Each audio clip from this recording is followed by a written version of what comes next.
After reeling off 4 straight losses to the Houston Rockets, the Houston Rockets held a players-only meeting, and the outcome was that Kevin Mchale was fired. Assistant J.B. Bickerstaff will assume interim head coaching duties. And in his first night on the job, the Rockets snapped their losing streak, beating the Blazers in overtime. Now, prior to the game, Mavs coach Rick Carlisle spoke out on the Mchale firing. I'm really shocked. It's just hard to believe that something like that could happen at this stage. And the guy took the team unexpectedly to the conference finals last year, and to have this happen after 11 games is just preposterous is the only word I can come up with. Stephen A., now that we have more information on the firing, do you think Kevin Mchale being let go is a good thing? No, I don't. I think it's a shame. I think it's a travesty that he was let out of his job. I completely agree with Rick Carlisle, who's who's a conscientious individual when it comes to the coaching fraternity, particularly as the president of the Coaches Association. The work that he's done, how supportive he has been. There's a lot of guys that Rick Carlisle would not hesitate to speak up for, and accurately so, I might add. Brett Brown is another guy in Philadelphia. As perpetually as they have been losing, he's been put in a very untenable situation, and you need coaches to remind the public of some things that coaches go through which are no fault of their own. In the case of Kevin Mchale, let's be fair here. In some respects, there has always been leadership issues emanating out of Houston over the last 2 years. It was an argument that was made against them when they lost in the first round of Portland a couple of years ago. It was an argument about them up until they came back from a 3-1 deficit last year against the Clippers in the Western Conference semifinals. But this man should not have been fired. It's 11 games into the season, fresh off a trip to the Western Conference Finals. You don't fire a guy. A matter of fact, you're 10.5 months removed from giving him a 3-year extension. You talked about how he knows what it takes to win a championship, et cetera, et cetera. So obviously, it's not about Kevin Mchale. It's about the players. Now, before I get into Dwight Howard, which I am about to, since I heard from the Houston Rockets last night, let me say this. James Harden's defense has been deplorable. I agree. James Harden is a superstar talent. James Harden can drop 45 like he did last night on anybody. But his defensive effort last season was exceptionally better than it had been in previous seasons past. Right now, the way James Harden is playing basketball, I could drop 30 on him. I mean, that's how horrible he's playing defense right now. And I'll give you 20. I'd say 30. I'm talking about the way he plays defense right now. And it's because he's not trying. It's not because he can't play. James Harden can do what he wants on the basketball court. And he can be a pretty good defensive player when he wants to be and when he's motivated. But the effort is glaring on the defensive side of the ball. So in that regard, their 4-game losing streak before last night isn't totally on Dwight Howard's shoulders. I think people once again misconstrued what I said when you asked me, who do I blame most? I didn't say he was the only one, but to answer the question was, who do you blame most? It's Dwight Howard, and I still blame Dwight Howard. Here's why. Dwight Howard, 17 points, 11.6 rebounds. You know, since he's been in Houston in the playoffs, the average is at 18.9 and 13.9 rebounds. We know that the numbers are something that Dwight Howard will always get because he's too good not to and he's too formidable not to. What I'm addressing is leadership. What I'm addressing is impact.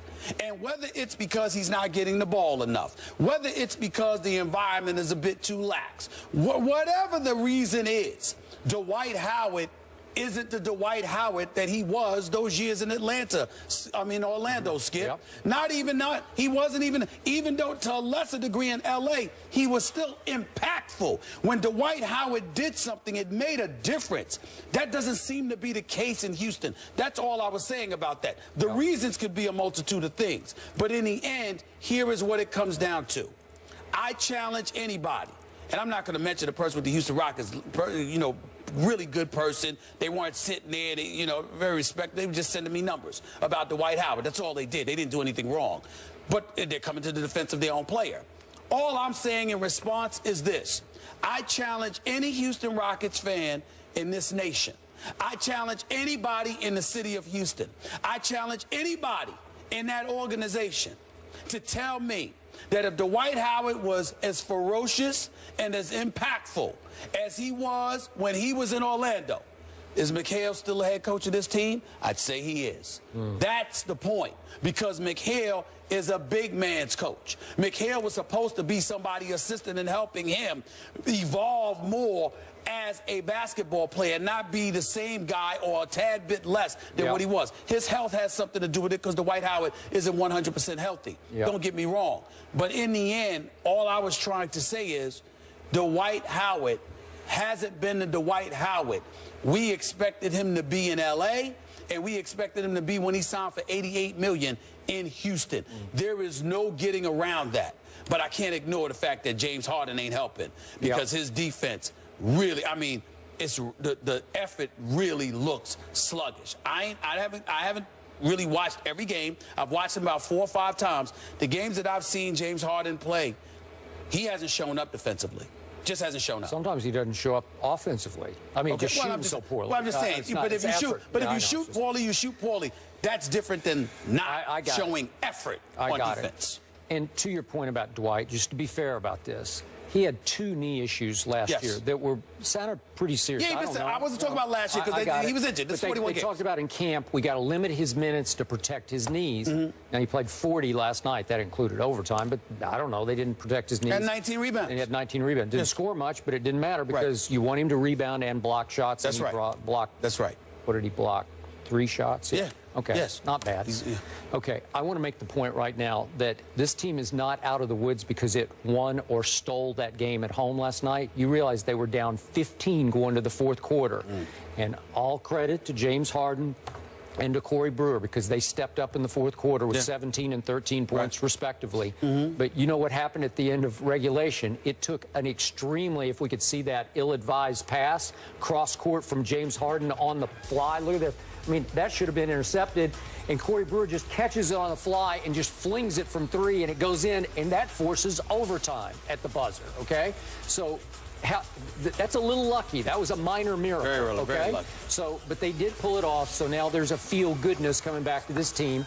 I did like what Kelvin Sampson told the Houston Chronicle, obviously an ex-Rockets assistant, now coaching the University of Houston, and he predicted, knowing this team as well as he does, they will go on a run now to either show that Kevin wasn't the reason that they weren't playing, or to show that he was. You know, one way or the other, they're going to react to this in a positive manner. So I'm going to put the responsibility on the man who took it at the press conference yesterday. We haven't talked about him, but Les Alexander owns this team, and he said at the press conference, I've never seen my team play as poorly and with less effort. Now, again, this is through 11 games. You know, it's okay, but he's saying never. You know, he's never seen his team. He interjects, but I'm not attributing that to the coach.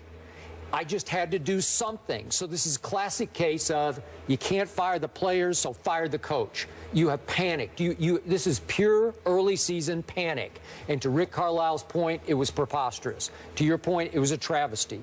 I don't get it. I've never trusted this team's basketball character. That's just me.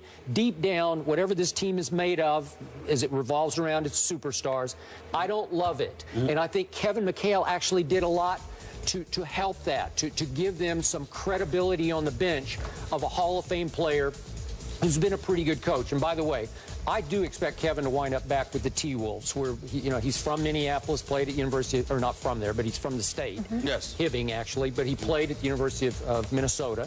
And, he was coach for a couple times. So I expect him to go back, and I expect him to be successful wherever he goes, because he's a really good coach. I don't expect him to go back and coach in Minnesota. Let Sam Mitchell, the former coach of the year in the NBA, get a chance. He'll be involved. Be involved in some other capacity. Not the GM, though, because we didn't do that great of a job as a GM. He was actually a better coach than a GM, but that's beside the point.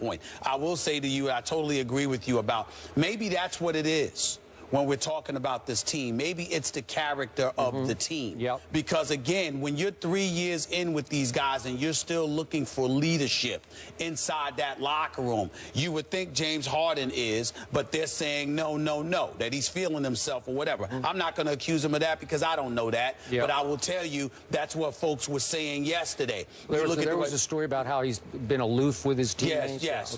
So right. you got that going on. With Dwight Howard, I'm thinking about only 5 shots last night in 40 minutes. Yep. How does Dwight Howard only get 5 shots? And so when you look at it from that perspective, maybe that's involved in it or what have you. He's not being, paid attention to enough. He's not getting enough touches. Whatever the case may be, when I say blame, I'm not saying it like, oh my goodness, he sabotaged Kevin McHale. Yep. I'm saying that whether it's due to health or something else, Dwight Howard doesn't seem like Dwight Howard. And that has a lot to do with what impacts Kevin McHale, because if Dwight Howard was what he was supposed to be when he arrived from Orlando, this team continues on successfully. Yeah. It's just that simple. It is. And maybe, again, maybe we point to what Kobe and them alluded to when they talked about Dwight. Or, Dwight's attitude like, the sun will shine tomorrow.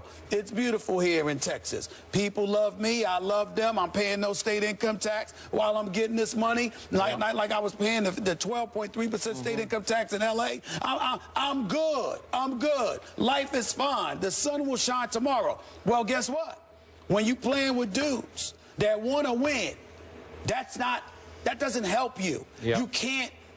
You, even though, literally speaking, you're going to get beyond it and move forward, you literally cannot have the attitude that, life will be fine, so what, I lost the game. It's got to really kill you. I agree. And it never looks like it kills Dwight Howard. So there were some suggestions in the Houston media that Kevin McHale had lost the locker room.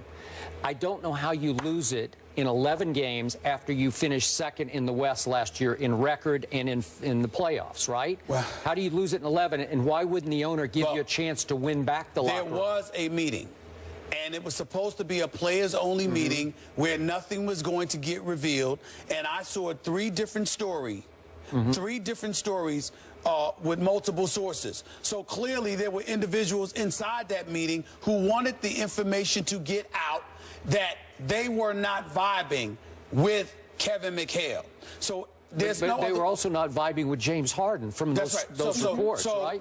Whether you want to sit there and say James Harden, because I'm certainly not going to put this part on Dwight Howard, but the point is that the team itself, as players, got Kevin McHale fired. I agree. Simple as that. In the end. In the end, that's what they did. They got him fired because they had that meeting.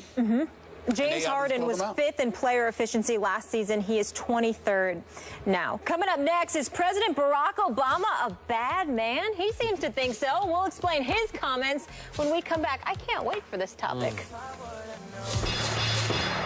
I mean, this is unbelievable. You need to show him more respect. And you can say that nonsensical stuff And then to top that off, you're moody. I'm not joking, bro.